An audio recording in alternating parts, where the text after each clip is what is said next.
옛날 옛적 프랑스의 깊은 숲속에는 마법의 피리에 대한 전설이 내려오고 있었습니다. 이 피리는 단순한 악기가 아니라 그 소리를 듣는 모든 생명체에게 희망과 행복을 전해주는 힘을 가진 특별한 물건이었습니다. 오래전 마법의 피리는 숲의 중앙에 있는 큰 호수의 여신 사브리나에게서 건네받은 것이었으며 숲에서 가장 순수한 마음을 가진 자에게만 그 능력을 허락한다고 전해졌습니다. 한편 숲의 가장자리에 작은 마을이 있었는데 이 마을의 이름은 샤르마인이었습니다.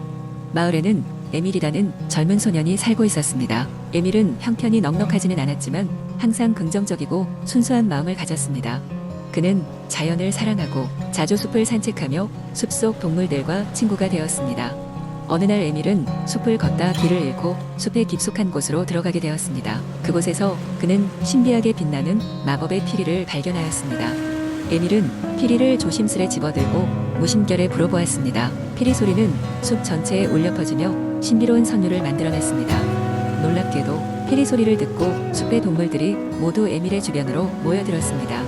새들은 아름다운 날개짓으로 춤을 추고 사슴과 토끼들은 평화롭게 다가와 에밀을 바라보았습니다.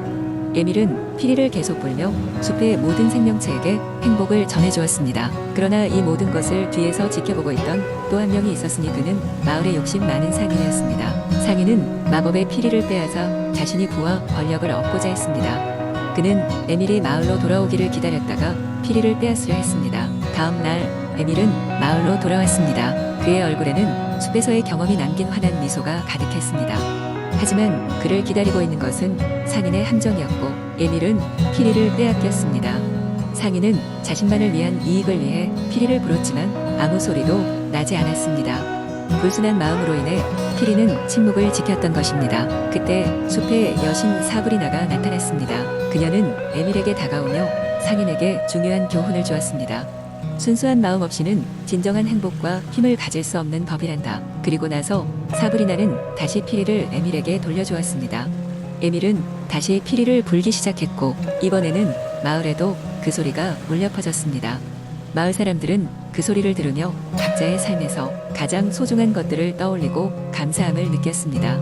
그 후로 샤르마인 마을은 서로를 존중하고 도움을 주며 살아가는 곳이 되었습니다.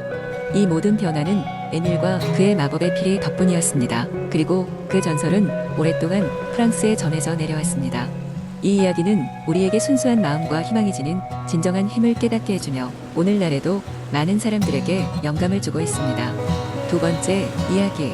옛날에 프랑스의 한 외딴 숲 속에 마법의 힘을 가진 여왕이 살고 있었다. 그녀는 숲의 생명체들과 조화를 이루며 평화를 지키고 있었지만 숲 밖의 세상은 그녀의 존재를 잘 알지 못했다. 여왕의 이름은 엘로이즈였고 그녀는 매일 아침 숲을 돌며 동물들과 식물들의 안녕을 살피곤 했다. 어느 날 엘로이즈는 숲속 깊은 곳에서 낯선 기운을 느꼈다. 그녀는 곧장 그곳으로 향하였고 그곳에서는 아름답고도 신비한 나비들이 한데 모여 춤을 추고 있었다. 처음 보는 광경에 넋을 잃은 엘로이즈는 가까이 다가가 살펴보기 시작했다. 그런데 그 나비들 가운데 한 마리는 다른 나비들과 달리 빛나는 금빛 날개를 갖고 있었다. 엘로이즈가 손을 뻗자 금빛 나비가 그녀의 손가락 위에 앉았다. 그러자 마치 마법이 일어난 듯 나비가 천천히 말을 하기 시작했다. 안녕하세요, 숲의 여왕님. 저는 이 숲에 오랫동안 숨겨진 비밀을 전하기 위해 온 나비입니다. 엘로이즈는 나비에게 자신이 알고 있는 비밀에 대해 이야기해달라고 요청했다. 나비는 말했다.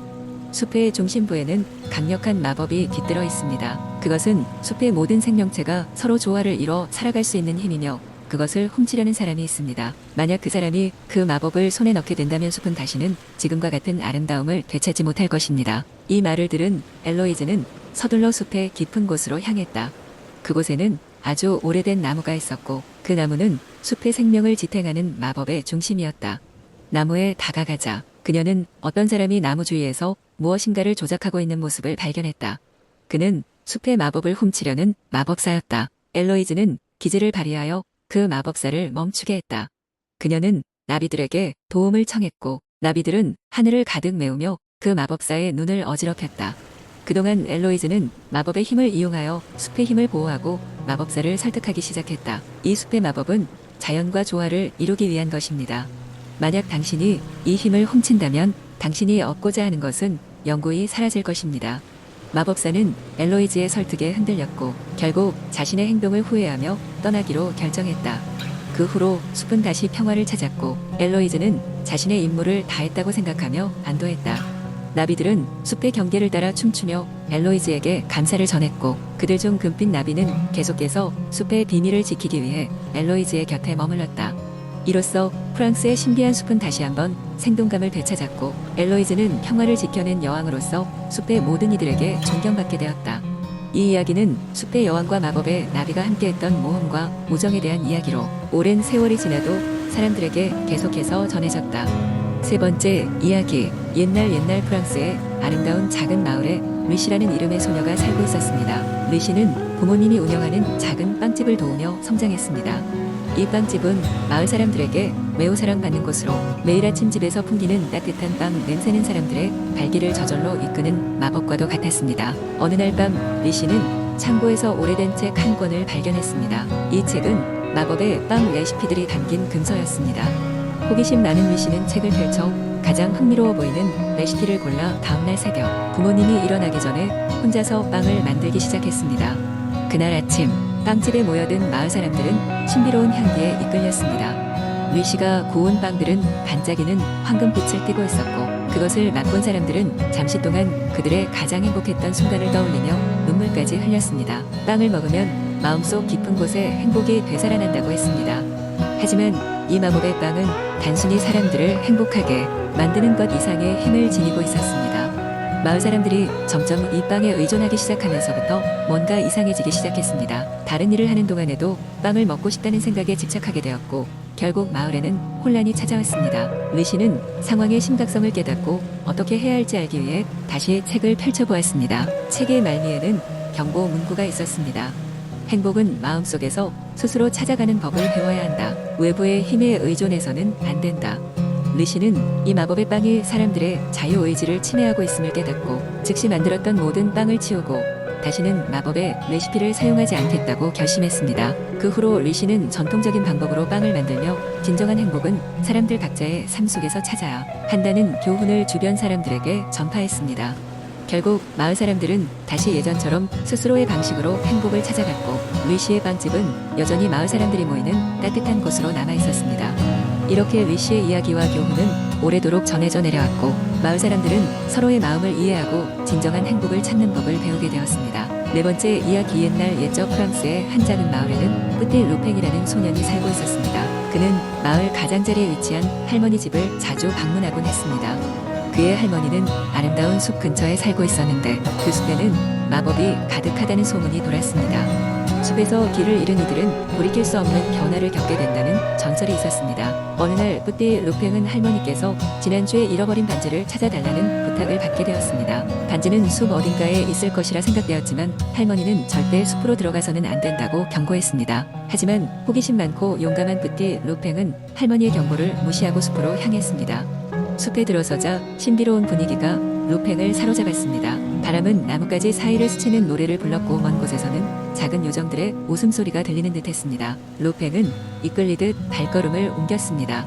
잠시 후 그는 빛나는 호수에 도착했습니다. 호수 근처에 앉아있는 신비한 여성을 발견했는데 그녀는 자신의 이름이 비비안이라고 소개했습니다. 비비안은 루팽에게 반지를 찾고 싶다면 세 가지의 과제를 해결해야 한다고 설명했습니다. 첫 번째 과제는 진실한 마음을 가지는 것이었습니다. 두 번째는 용기를 가지는 것이었고 세 번째는 숲의 수수께끼를 푸는 것이었습니다. 첫 번째 과제를 위해 루팽은 자신의 진심을 비추기 위해 호수에 가까이 다가갔습니다. 호수 속에 비친 자신을 바라보며 그의 진정한 소망과 마음을 고백했습니다. 그러자 호수는 은은한 빛을 발하며 그의 진심을 받아들였습니다. 두 번째 과제는 용기를 시험하는 것이었습니다.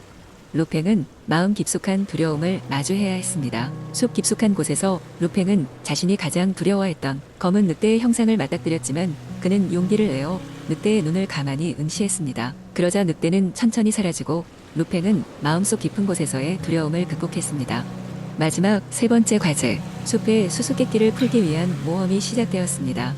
루팽은 미로처럼 얽힌 숲을 탐험하며 여러 가지 자연의 힌트를 풀어나갔습니다. 때로는 사라졌다 다시 모습을 드러내는 길들, 때로는 노래로 이루어진 수수께끼를 통과해야 했습니다. 끝내 루팽은 마지막 단계에서 비비안이 남긴 마법의 문구를 완성했습니다.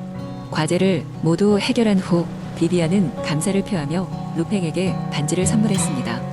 그 후 숲은 마법같이 조용해졌고 루팽은 할머니의 집으로 돌아왔습니다. 할머니는 루팽을 반갑게 맞이하며 그가 가져온 반지를 끼웠습니다. 이제 끝일 루팽은 자신의 모험을 통해 얻은 교훈과 다양한 경을 통해 보다 성숙하고 용감한 소년으로 성장하게 되었습니다. 그의 이야기는 마을 사람들에게 오랫동안 회자되었고 한낱 소문이 아닌 진정한 동화로 전해지게 되었습니다. 끝.